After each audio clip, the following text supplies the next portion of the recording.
திமுக சேர்த்து நாகநந்தினி மேடம் இப்போதைக்கு இந்த அறுதி பெரும்பான்மையை எட்டுவதற்கு கடுமையான போராட்டத்தை தாவேகா சந்தித்துக் கொண்டிருக்கிறது. கடந்த ஒரு 4-5 மணி நேரமாக அந்த அறுதி பெரும்பான்மையை எட்டவில்லை. 109 என்றுதான் அவர்கள் இருக்கிறார்கள். இன்னும் 10 இடங்கள் அவர்களுக்கு தேவைப்படுகிறது. 108 இடங்களிலிருந்து ஒரு 10 இடங்கள் தேவைப்படுகிறது. இதில் திமுக கூட்டணி கட்சிகளிலும் அந்த 10 எம்எல்ஏக்களை பெற்ற ஒரே கட்சி இல்லை. அதிமுகவிலும் கூட்டணி கட்சிகளில் அந்த அதிக 10 எம்எல்ஏக்களை பெற்ற ஒரு கட்சிகள் இல்லை. இங்கு காங்கிரஸ் 5 இருக்கிறது, இங்கு பாட்டாளி மக்கள் கட்சி 5 இருக்கிறது. இப்போது புகழேந்தி சார் என்ன சொல்றாருன்னா, அது அங்க டெல்லியில இருந்து ஒரு கவர்மெண்ட் ஃபார்ம் ஆவதற்கு வாய்ப்பு இருக்கிறாரு. நீங்க என்ன ஃபீல் பண்றீங்க? அதற்கான வாய்ப்புகள் இருக்குதா?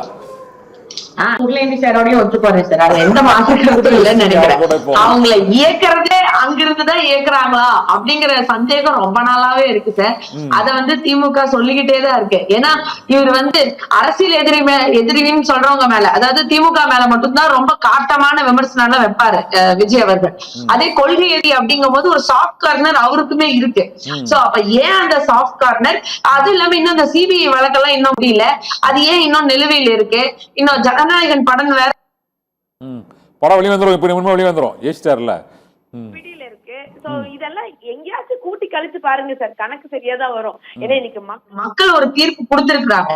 ஆனா அந்த தீர்ப்பை தக்க வச்சு, ஆமா நான் உங்களுக்காக ஒர்க் பண்ண வந்திருக்கேன்ற அந்த பிளேவை விஜய் அவர்கள் பிளே பண்ணுவாரான்ற டவுட் எனக்கு இருக்கு சார். ஒரு நார்மலான ஒருத்தங்களா சொல்றேன், இது கட்சிக்கெல்லாம் அப்பாற்பட்டு அந்த அளவுக்கு அவர் ஸ்டஃபா எடுத்து பண்ண முடியுமா? பண்ணணும் அப்படிங்கறது புகழேந்தி சார் ரொம்ப அழகா சொன்னாரு. ஆனா பண்ணுவாரா அப்படிங்கிற சந்தேகம் எனக்கு இருக்கு. அப்படி இல்லாம சரி, இப்ப நீங்க சொன்ன மாதிரி இங்க காங்கிரஸ் ஒண்ணு இருக்கு, அங்க பாமக ஒண்ணு இருக்கு.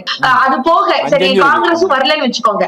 அப்ப பிஞ்சு நிறைய ஒரு கூட்டணி கட்சிகள் ஒன்று சேருதுன்னா அவங்களோட கொள்கை எல்லாம் ஒத்து செயலாற்றுற அளவுக்கு இவருக்கு முடியுமா? விஜய் அவர்கள் கரெக்டா அதை எடுத்துட்டு போவாங்களா? இல்ல அவருக்கு அந்த ஸ்ட்ராட்டஜி எல்லாம் கரெக்டா பிளே பண்ணுவாரா அப்படின்றதெல்லாம் பெரிய கேள்விக்குறி. ஏன்னா மக்கள் இவ்வளவு பெரிய பொறுப்பை அவர் தலைமையில வச்சிருக்காங்க. அதை கரெக்டா அவரால காய் நகர்த்தி கொண்டு போக முடியுமா அப்படிங்கிறது ஒரு மில்லியன்ஸ் ஆஃப் கொஸ்டின்ஸ் அதான் சார் இருக்கு.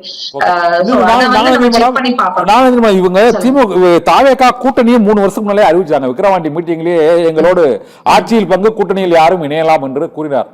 ஆனால் ஒருவரும் போய் இணையவில்லை. இணைய முயற்சித்தவர்களிடம் அவர்கள் தரப்பில் இருந்து முறையான பேச்சுவார்த்தை நடத்தப்படவில்லை என்ற புகார் தொடர்ந்து இருந்தது. இப்பொழுது தேர்தல் கூட்டணியில் எவரும் இணையாத ஒரு சூழ்நிலையில் தேர்தலும் தனித்து போட்டியிட்டு அவர் ஒரு பெரிய அளவுக்கு வெற்றியை பெற்றிருக்கிறார். இனிமேல் அவர்கள் தேர்தலில் அதாவது அன்டெஸ்டடா இருக்கும் போதே, ஒரு சீட் கூட ஜெயிக்காம புதுசா கட்சி ஆரம்பிக்கும் போதே இந்த கூட்டணி கட்சி தலைவர்களே அவர்கள் கூட்டு முறையாக பேச்சுவார்த்தை நடத்தியதாக தெரியவில்லை. அது கூட போய் இணைஞ்சுக்கிட்டாங்க, பனையூர்ல போய் போட்டோ எடுத்து இணைஞ்சுக்கிட்டாங்க. அந்த அளவுக்கு தான் இருந்தது. இப்ப கூட்டணி ஆட்சிங்கும் போது அதற்கான ஒரு பேச்சுவார்த்தை நடத்தி அவர்களை இணைத்து ஒருங்கிணைத்து செல்வது தாவேகாவால் இயலுமா இயலாதா? யாராவது போவாங்களா மாட்டாங்களா? அதுல ஒரு விஷயம் நல்லா புரிஞ்சுக்கோங்க சார். ஏன் இங்க இருக்கக்கூடிய மத்த கட்சி எல்லாம் அவருக்கு கூட்டணிக்கு வாங்க, நான் உங்களுக்கு அதிகாரத்துல பங்கு தரேன்னு சொல்லி போகல அப்படின்னா, இவர் கட்சியை பத்தி இவர் எப்படி நடத்துவாரு, என்ன எந்த எக்ஸ்பீரியன்ஸும் இல்ல அப்படிங்கறத இங்க இருக்கக்கூடிய கூட்டணி கட்சிகள் எல்லாம் சிந்தனை பண்ணிருப்போம் சார் கண்டிப்பா. சோ இன்னுமே அவங்க இவங்க பெரும்பான்மை வாங்கிட்டாங்க அதனால நம்ம போவாங்கன்னு நீங்க சொல்லவே முடியாது. இன்னொன்னு யோசிச்சு பாருங்க, இப்ப எல்லா மக்களும் ஓட்டு போட்டாங்க, சரி 107 109 வந்துட்டாரு.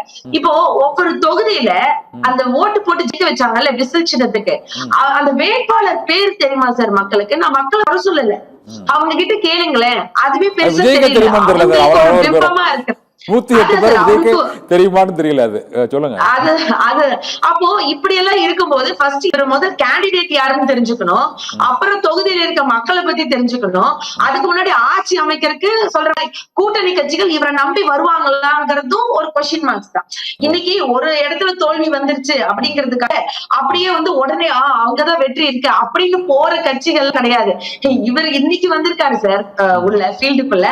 பட் இங்க கூட்டணிகள்ல இருக்கிறவங்க எல்லாம் பலம் நின்னு கொட்ட போட்டவங்க அந்த மாதிரி இருக்கிறாங்க. அவங்களுக்கு எல்லாம் தெரியும், நிறைய எக்ஸ்பீரியன்ஸ் இருக்கும். சோ என்னோட கணிப்பு, நான் திமுகன்றதை தாண்டி நான் ஒரு நார்மல் ஒரு மனுஷன் இருந்து யோசிக்கும் போது சொல்றேனே, ஏன்னா கரெக்டா அவங்க ஜட்ஜ்மெண்ட் இருக்குமா, விஜய் அவர்களால எல்லாம் ஹேண்டில் பண்ண முடியுமா?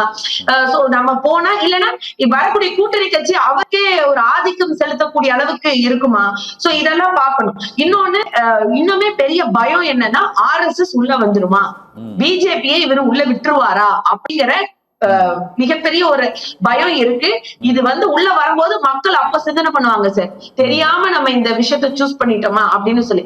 ஏன்னா அதை ஹேண்டில் பண்ற அளவுக்கு விஜய் அவர்களுக்கான அந்த எக்ஸ்பீரியன்ஸ் இல்லன்னு நான் சொல்றேன். ஆனா ஒண்ணு இல்ல, நீங்க அவருக்கு முதல்ல அவருக்கு அனுபவம் இல்ல, நீங்க அவருக்கு தேர்தலில் அவருக்கு எந்த விதமான கூட்டணி கட்சிகளை பேச்சுவதற்கான சுமூகமான பேச்சுவார்த்தைக்கு திறமை இல்லை, நீங்க கட்சி நடத்துவதற்கு மீட்டிங் நடத்த மாட்டாரு, எல்லா இல்லையும் அவரு சரி